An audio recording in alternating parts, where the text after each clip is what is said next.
My son Mikal Bridges coming home. Julius Randle on the way out.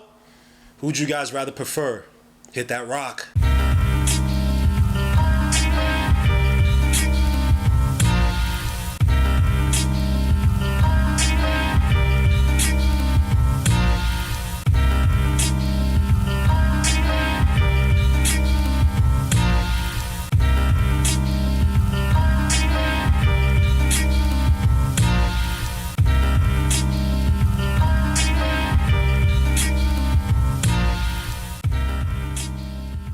Now, we've talked about this before on the show where once that minority investment came in, things were going to change. The minority investment coming from the Koch brothers, things were definitely going to change in terms of the direction of the team. Again, the ownership structure didn't change drastically, but whenever you get minority investments, they want something to change on the floor. And typically, they get into minority investments, you allow them to change the GM, change the coach, things of nature. Now, they hired Jordy Fernandez this past offseason, but Sean Mark Stills remained. Now, he took the Steve Mills approach to building a team and just acquired a whole bunch of threes and fours, a whole bunch of fours to the team. But with him, look, no one really knows what they're trying to do. They got freaking Mikal Bridges, Cam Johnson, Dorian Finney-Smith. You got guys like Derek Whitehead, who they drafted, Noah Clowney they got from Alabama, Jalen Wilson, I believe, from Kansas, Trendon Watford, who they picked up after he came off from the Blazers. And there's still a team trying to struggle to find what the hell their roster is supposed to be. They're trying to still find their long-term point guard solution. When you had Jock Vaughn, and there were issues in terms of playing Cam Thomas, not playing Cam Thomas off the bench, if he should be a starter, if he should be the focal point of the offense. A lot of issues with that Nets roster. And when you look at the team, look, they currently don't, when you look at the assets, when we talk about this a potential Mikal Bridges trade, what they could be interested in. Now, they don't carry any of their own first round picks until 2029, with several picks going out to Houston, but they do have first round picks in 2025, 26, 27, and 28 from teams such as Phoenix because of the KD trade, and Philly because of the Harden trade. And so they're in a weird kind of situation where they do have some assets. They do have some players they could build with, but there's no clear direction. Now, with regard to Knicks assets, the Knicks don't have the young players that we did, as you know, we had last year in RJ Barrett, IQ. Obviously, we traded them off, traded those two off for OG Anunoby, Grimes out to the Pistons, so we're kind of lacking that department outside of, say, Miles McBride, who's a second rounder, who's definitely showed his wares this season, the regular season. Struggled a little bit in the playoffs, but definitely a guy who could fashion off, but he'd probably be a smaller part of a bigger trade. But again, the Knicks do have 11 first-round picks up until 2030. There are several teams who are interested in the 76ers as well. Some of the teams that we have to compete with, the Bucks, who literally don't have a first-round pick or any first-round capital for the foreseeable future. The Cavaliers, who only have one first-round pick in 2024 and none other till 2030. The 76ers, who have 7 first-rounders up until 2030, but they lack the player assets really trade for. We got 3 guys signed. That doesn't even include Tyrese Maxey, so I'm pretty sure they're going to extend. But right now, they have the second-best cap space in the league and really no player signed outside of 3 guys, including Joel Embiid. They have Miami Heat, who have 4 first-round draft picks before 2030, and they have some young players in Tyler Hero, Duncan Robinson, Jaime Jaquez, even Nikola Jovic, who the Nets could be interested in, but again, they have 30 billion damn forwards. The Thunder, who are plush with first-round picks, 16 of them before 2030, and plenty of young talent that they could trade with the Nets, even though I think they'll probably be looking for another type of stuff. Now, granted, you have SGA, you have Jalen Williams, you have Chet. Is that a team that just needs more maturation? Is that a team that you try to break it apart and you bring in a Mikal Bridges that might get away with Jalen Williams? I don't think so. Again, the interest is there. I'm just not sure of the level. It could be cursory interest. The Los Angeles Lakers, who only have 4 first-round picks before 2030, but they do have some players they can send up to the Nets. D'Angelo Russell could go right back to the Nets and be somewhat of a guiding point guard piece if they don't trust in Cam Thomas. Rui Hachimura, always mess up his name, I apologize. Austin Reeves, and then several young players in Jalen Shafino Hood and my guy Maxwell Lewis. Max Christie's actually not signed.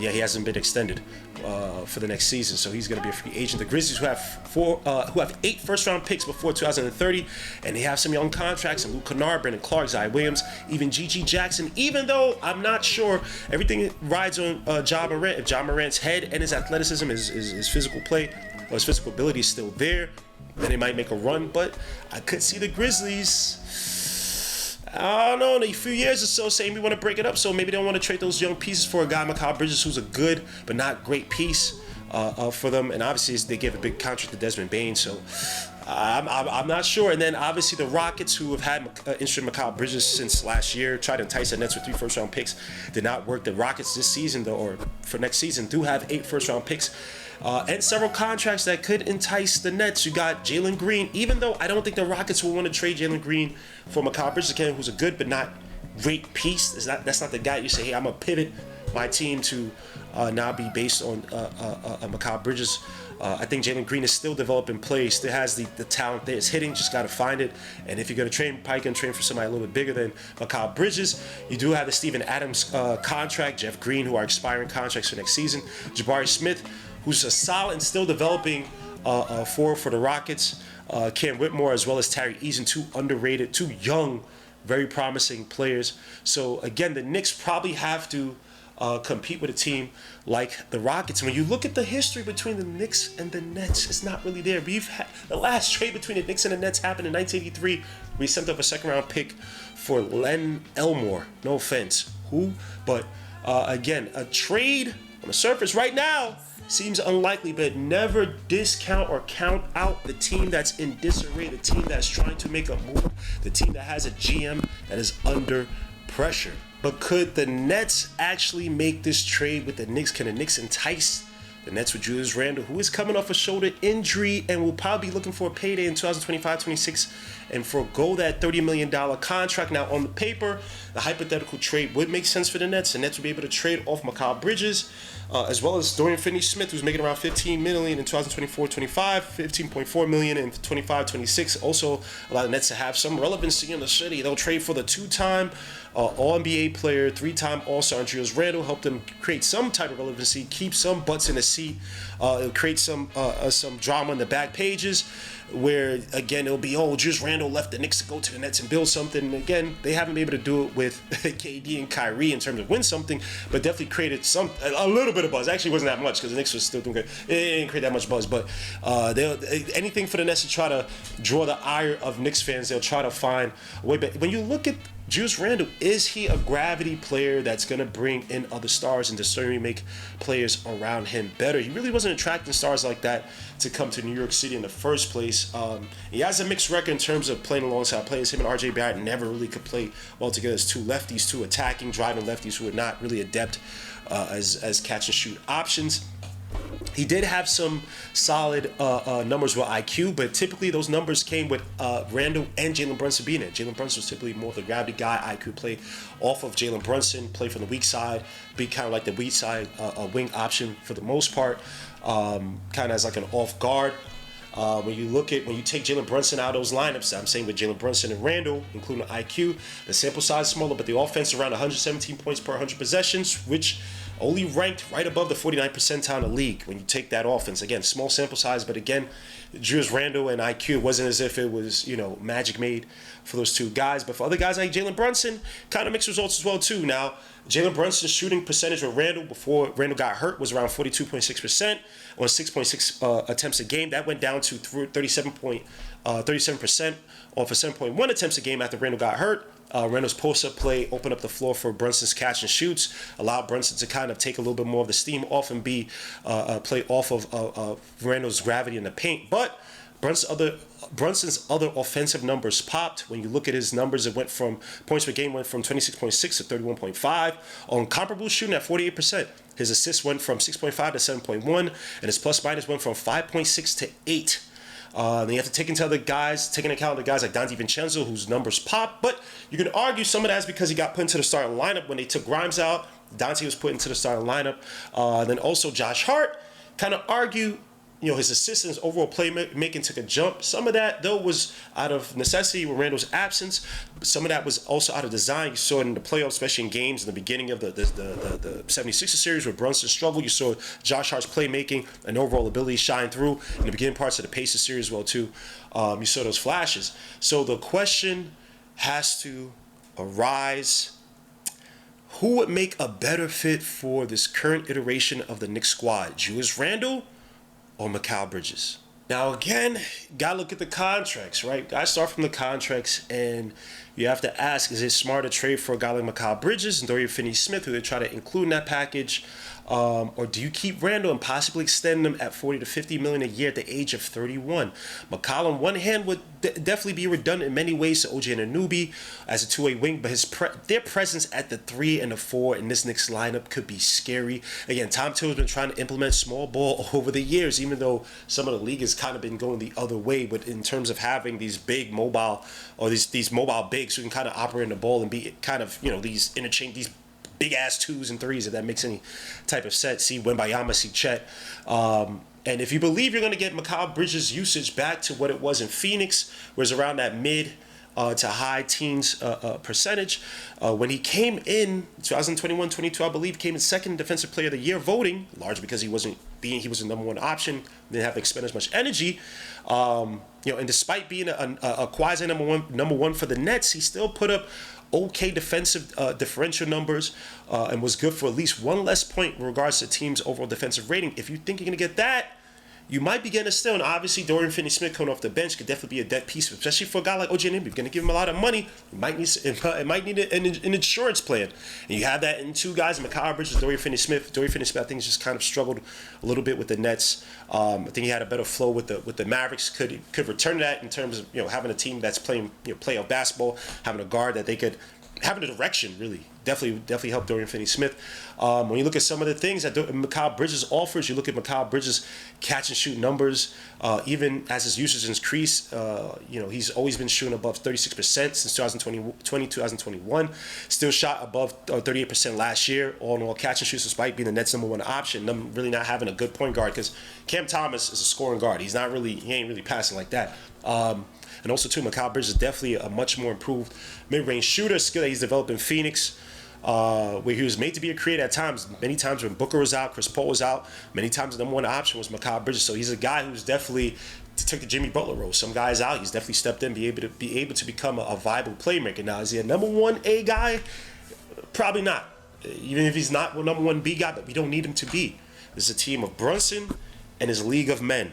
Freaking King Arthur's table. And that's how I think Tom Thibodeau is looking at this iteration, this ECF iteration of the team. And so when you look at a guy like Mikal Bridges operating off the weak side away from Brunson, attacking from that wing or be able to be in the corner, offensively he'd be an absolute gift. Defensively still, could play the passing lanes, could switch on defense, could guard your 1 to the 3s, even some of your 4s. You have, imagine a lineup of OG, Mikal Bridges, Brunson.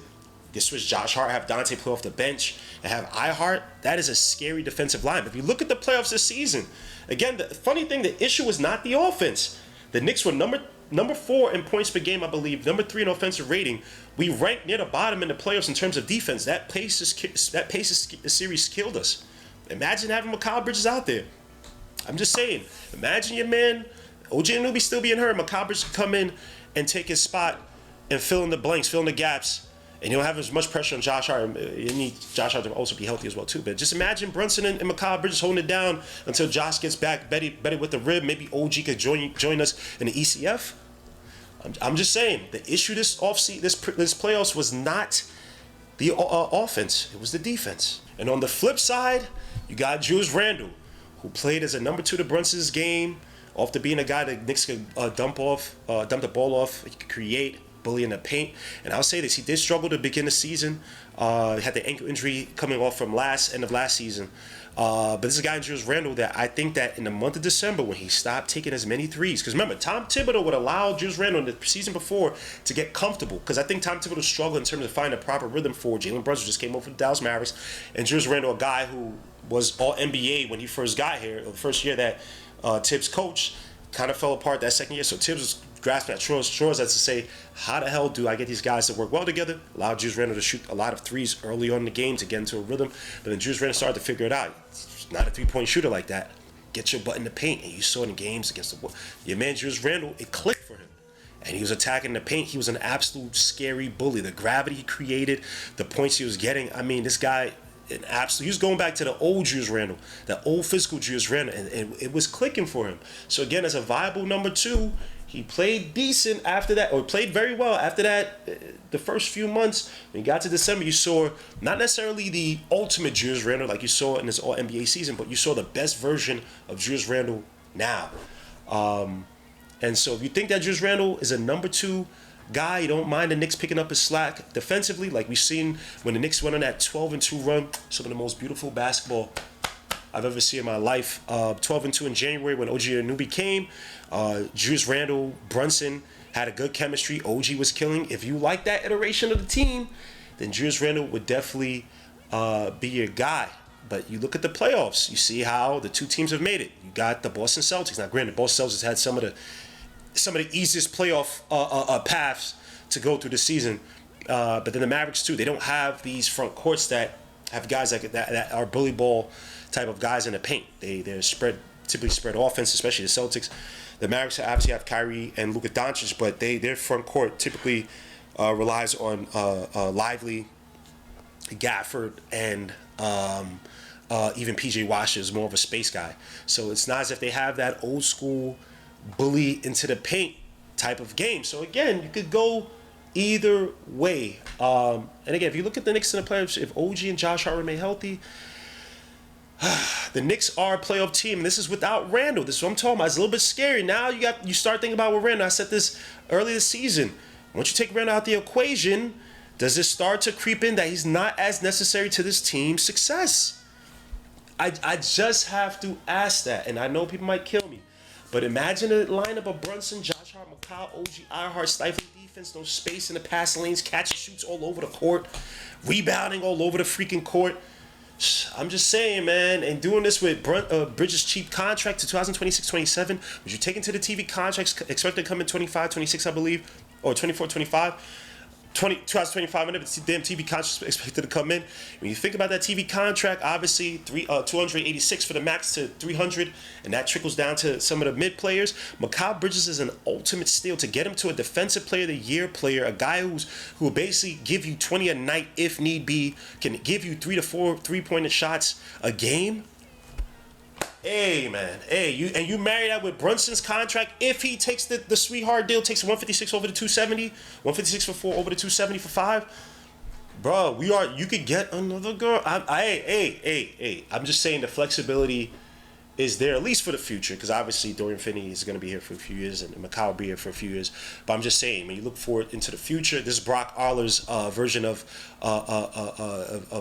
illicit videos for him. This is PORN for Brock Aller. He loves this leverage and flexibility into the future, because the Knicks are going to be going gung ho for Jalen Brunson to build that ECF team, that championship team, if he takes that sweetheart deal.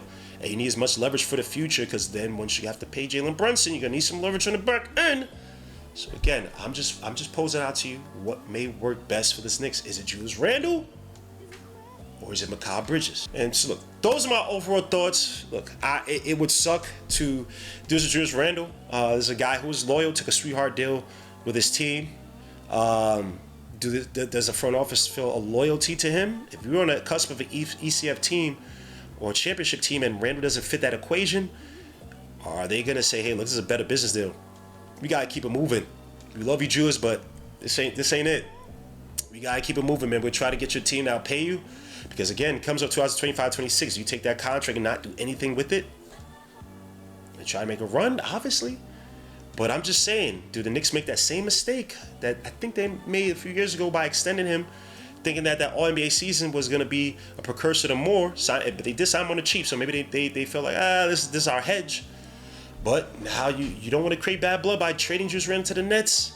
And imagine Julius Randle doing what all these other guys said they're going to do with the Nets. Kyrie, KD, even Carmelo, when he threatened to go to the Nets over the Knicks if they didn't trade for him, which is to make the Nets a viable rival, a viable competitor, a championship-winning competitor compared to the Knicks. So it's tough, man. It's tough for Julius Randle. He's going to be looking to get paid, as he should.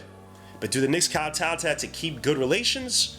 Or are they saying, hey, look, a championship will make everybody forget about what we did to Julius Randle? That's how a lot of teams think. I'm just saying, look, the Knicks-Nets relationship is rather frothy, so it's possibly not going to happen at all. But the clock is on, especially if Brunson takes that sweetheart deal. The Knicks got to build a championship team now.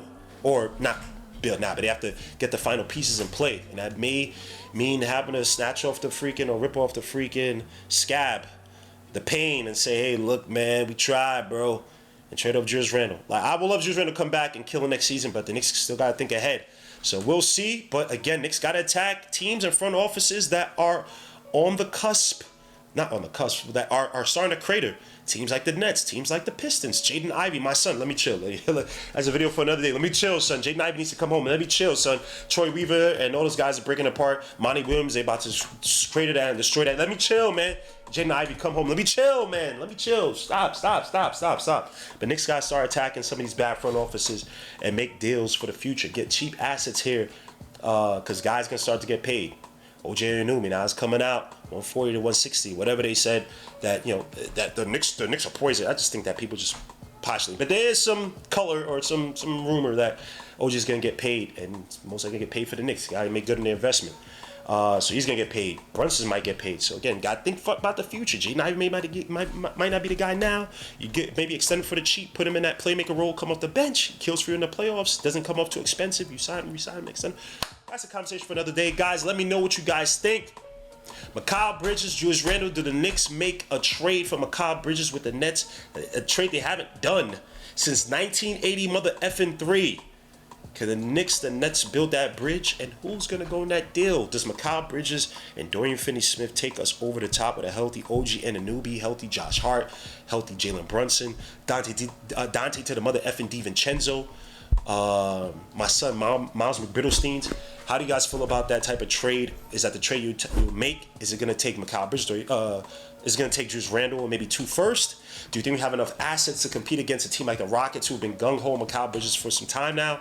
How do you guys think about this? Let me know your comments underneath or wherever the hell the damn comments are. It's your boy Gmo, Legion Knicks. I'll talk to you on the next one. Peace, Lou. God bless. We out.